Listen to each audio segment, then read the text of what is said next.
My name is Noor. I'm 16, Sudanese, and I do not stand with ethnic cleansing or violence of any sort, especially when this extends to the people of Palestine and who continue to be victimized since the events of October the 7th.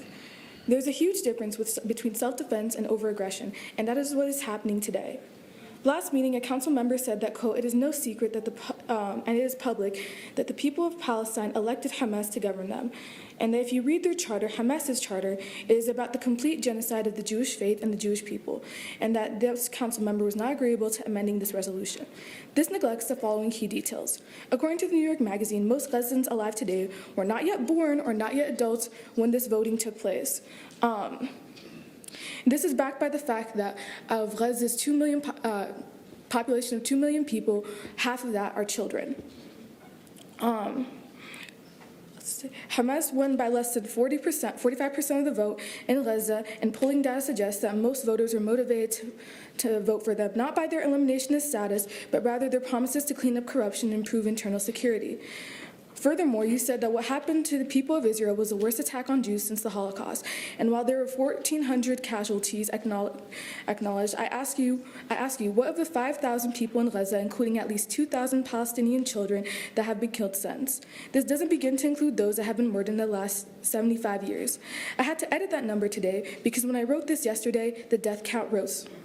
So I ask, is a child being killed every 15 minutes self-defense? Is bombing a hospital and killing hundreds self-defense? Is bombing a church and killing hundreds self-defense? Is bombing an escape route self-defense? Is using white phosphorus and bombing people self-defense?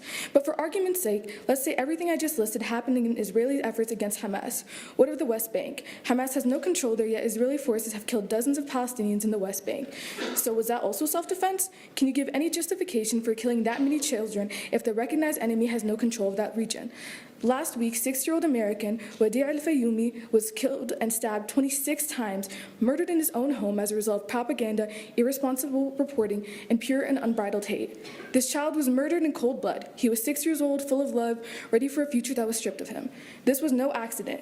The intentions of this hate crime were clear from the get-go, because how on earth can you justify stabbing a child 26 times? What crimes did he commit? What terrorism did he exact? How was he a threat? This vile crime happened on American soil as a result of the carelessness that occurred when it came to covering the situation.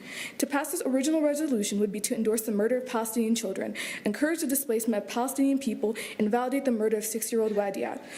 And when historians look back on this moment and wonder how we could have let this happen, we will all be to blame, because we were not just complicit, but also enabling of the war crimes that have and continue to happen. It was Martin Luther King Jr. who said that injustice anywhere is a threat to justice everywhere, and the America my family immigrated to, the Aurora that my family built their life in, would not and should not stand behind an injustice that is so heinous they could stain history with the blood of innocent children. So after all this, if you choose to pass this resolution, you'll forever be known to have failed your constituents.